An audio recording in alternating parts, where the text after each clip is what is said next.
You buy 10 cows. You think you just bought a farm. What you actually bought is a business that bleeds cash every single morning and pays you back once a month, if it pays you at all. Picture the dream first. Red barn, green pasture, a dozen cows walking in at sunset, milk in glass bottles on your porch. That's the postcard. That's the version they sell you in farm documentaries and homestead vlogs. Here's the version nobody shows you. A $19.80 break-even cost per hundredweight of milk when you count your real labor and your real debt. That number came from a real dairy farmer's own books in 2026. He said it out loud once, and it wrecked his week. Let's slow down. What is a cow farm, actually? Two totally different businesses hide under that one word. A beef operation raises calves and sells them once. A dairy operation milks the same cow twice a day for years. Beef is a harvest business. Dairy is a factory that never clocks out. This script is about dairy. The milk, the parlor, the 4 a.m. alarm that never takes a day off. Land first. You need pasture, or you need a feedlot setup, or both. But land isn't even the scariest number here. The barn is. A proper barn with a working milking parlor runs somewhere between $150,000 and $400,000. That's before one drop of milk touches a bucket. Now the cows. A single dairy cow, depending on breed and production history, can run anywhere from a few $1,000s to well over that for a proven high-yield Holstein.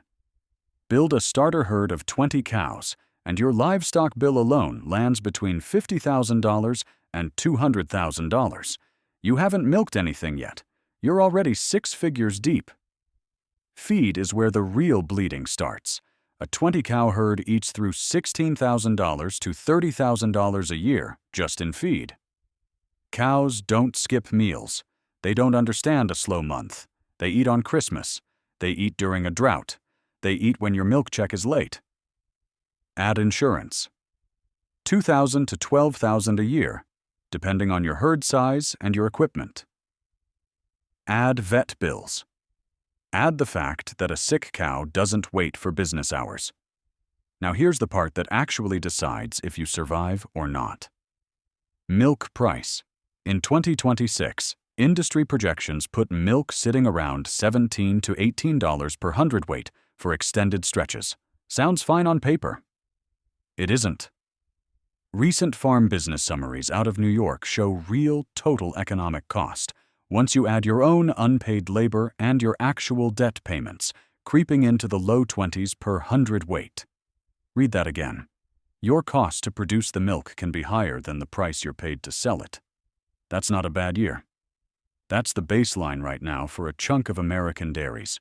One Illinois study looked at real numbers, full economic accounting, depreciation, opportunity cost, everything. The average loss per cow in 2024 came out to $409 per cow. Every single cow in that barn was quietly draining money, and the farm still ran, because that's just dairy. So why does anyone stay in this? Because the pain is slow. It doesn't show up as one dramatic collapse. It shows up as a farmer doing the math 3 times, because he doesn't believe it the first time. Here's a twist most people never see coming. The U.S. dairy herd actually grew in 2025, over 200,000 more cows than the year before. At the exact same time, margins were collapsing across the industry. Why would anyone add cows to a sinking business? Beef on dairy calves. A dairy cow bred to a beef bull produces a calf worth $900 to $1,400 at sale, way more than a standard dairy replacement calf. So farmers started keeping weaker, less efficient cows in the barn longer, just to breed them for that beef premium, instead of culling them like they should. It worked, for a minute. Then it created a new problem. Replacement heifers, the future milking herd, dropped to a 20-year low. Some reports put it at 27 heifers for every 100 cows in the barn today. That's not a healthy pipeline. That's a farm quietly eating its own future to survive its present. This is the part that separates dairy from almost every other business you could own. You can be profitable this quarter and still be dying underneath it. Let's talk about the milk price itself, because it's not fixed, and it's not fair. It moves on protein content, fat content, regional pool structure, processor contracts, export demand out of countries you've never thought about.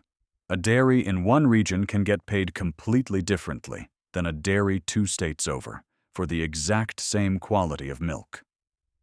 Some farms are now getting paid more for protein than for butterfat, a shift that punishes herds bred the old-fashioned way, for rich, fatty milk. Farmers who don't adjust their genetics and their feed program for that shift can lose close to $1,000 a cow per year without doing a single thing wrong on the farm floor. The market just changed the rules underneath them. You did everything right. The rules moved anyway. So who actually survives this business? Not the biggest herd. Not the prettiest barn. The ones who track their real cost per hundredweight, every month. Not just at tax time, the ones who breed for what the market pays for now, not what it paid for 10 years ago.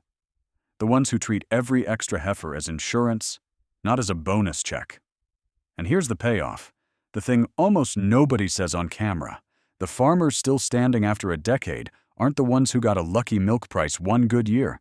They're the ones who ran this like a factory with a heartbeat. Tight books, cold math, warm barn. Because a cow doesn't care about your dream. She just wants to be milked twice a day, every day for the rest of her life, whether the price is $17 or $25. The postcard was never the business. The 4 a.m. alarm was.